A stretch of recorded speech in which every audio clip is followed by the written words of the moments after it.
What's up, guys? I hope you're doing well and there have been a great day so far. So my name's Elizabeth and I am back to have a little chat with you. Ooh. Sorry, I almost fell over there.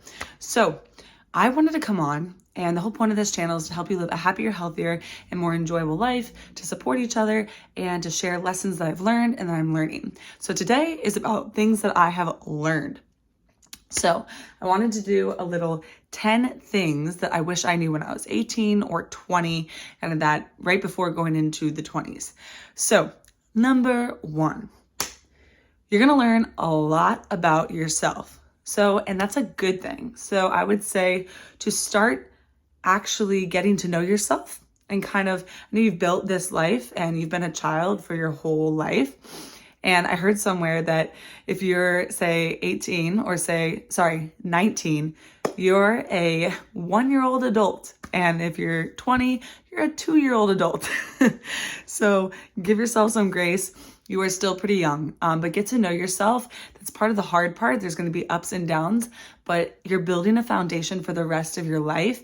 And your 20s are a really great opportunity to start getting to know yourself and to figure out what type of life you want to create. All right, number 2, I have my notes. Start to break away from what other people defined you as or as not. So yes, a lot of people know you and can probably tell you some of your gifts and your talents that you've had since you were a little kid.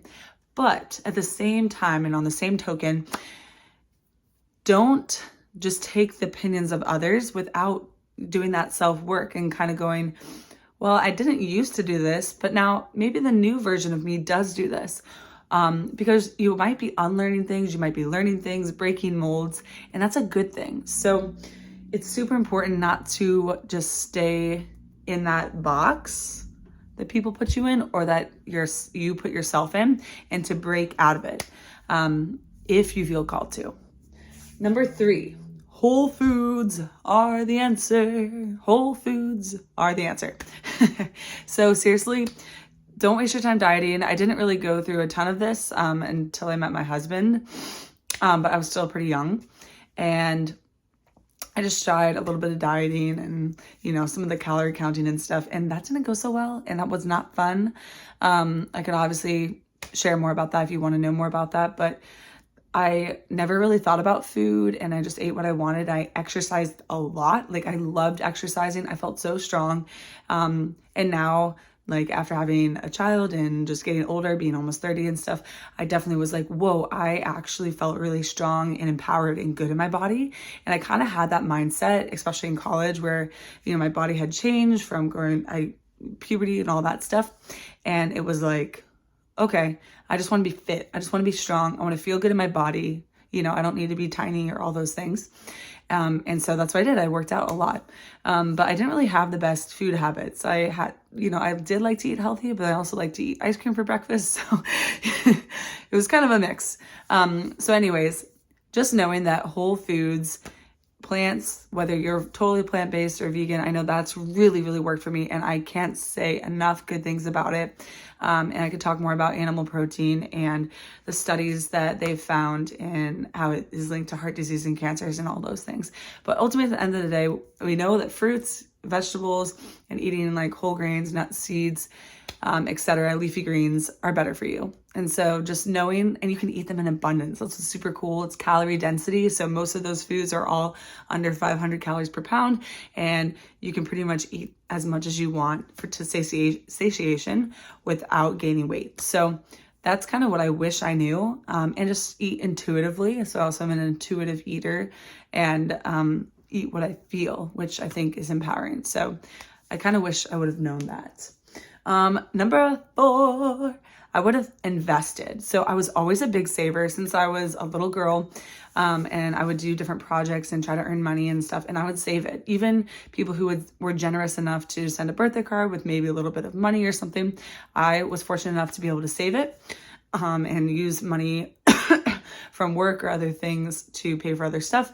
And, my parents did, pay for certain things when I was younger, which really helped.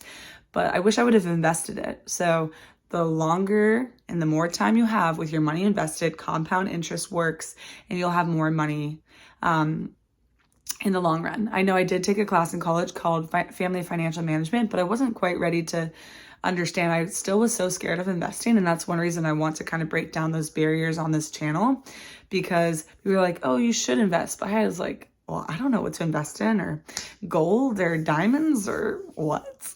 Cryptocurrency wasn't there then, but there's a really basic way of investing that anyone can do.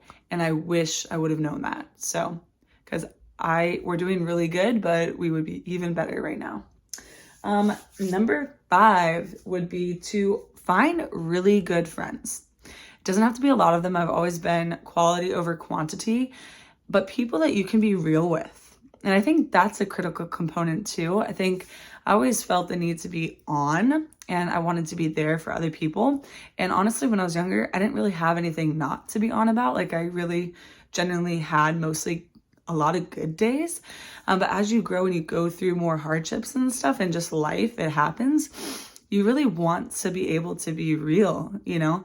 I think a lot of times I just handle things on my own or with God or whatever, which I think is good, but sharing it with other people that love you and care about you, or that maybe have experienced something similar, it can really be beneficial. So friendships are about that. It's about going through life together and supporting each other through the fun times and the hard times and adventuring. So just good people. I think finding good people to surround yourself with. I've always been someone who's like, I'd rather spend time alone than, you know, be around people who aren't necessarily kind or lifting you up and motivating you and encouraging you. So look for those people if you can. And it doesn't have to be with a relationship. And number 6, so this kind of goes along with it. Don't be afraid to be vulnerable. People want you to be real. I know when I started like opening up about certain things that I've been through, as I went through more things, people were like, oh, that's more relatable, or, oh yeah, me too. Or wait, you had something that you struggled with, etc. So being more vulnerable and people can relate to you more, and you'd be surprised how many people have gone through a similar situation, or that could help you out, and just how much better you might feel sharing and be like, oh, actually that isn't that scary or bad. I think sometimes keeping it in can restrict you. Number 7, eating healthier matters more than exercise. So this can be different for everybody. I know for brain health, like exercise matters more, etc. There's, you know, all these debates about sleep and eating and nutrition and exercise. However, for weight loss and stuff, typically your nutrition is what's going to matter the most.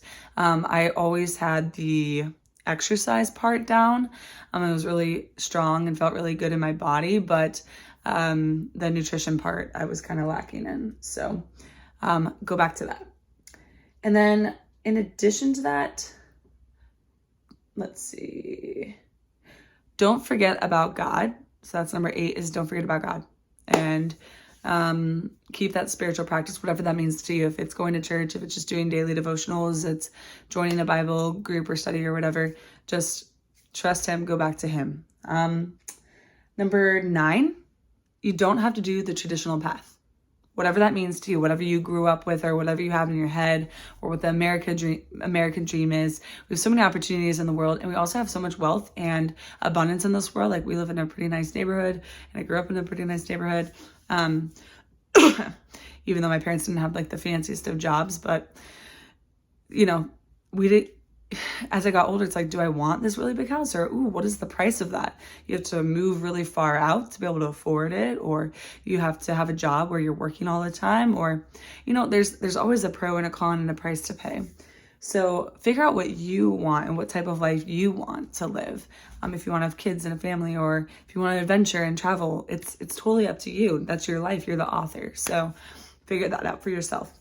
And number 10, don't rush, soak it up, enjoy it. People will say this, excuse me, in your life, but just enjoy it. Even now, and I've gotten really a lot better at this, is just to be so grateful for the moment while still working towards your goals.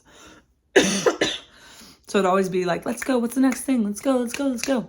And really goal-oriented and mission-driven. but I think sometimes it took away from some of the present moments, or I'd be thinking about the past or other things.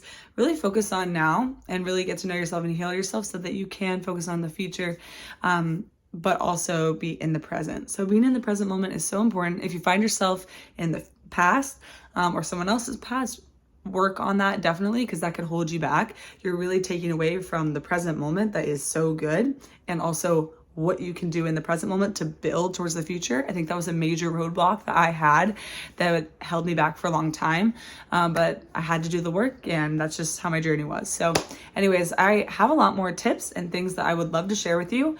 I don't know if this was helpful or not, but these are the first things that came to mind. And obviously everybody's different, and everyone's journey and path's different, but if any of these things can help you, I hope they did. So like and comment if it was helpful for you, if there was something that stood out to you. Comment and let other people know what has worked for you so that they can know and be empowered in their own journey. And follow for more. So if you want to join the family, if you want to join us, I'm just gonna be sharing information, tips, encouragement, recipes that helps you hopefully live a happier and healthier life. That's the goal. It's never perfect, it's never linear, but enjoying the journey, the ups, the downs, the hills and valleys, and doing it in the most natural and healthy way possible is what it's all about. So thank you so much for being here. Keep shining your light, and I hope you have a great rest of your day. You got this. Bye guys.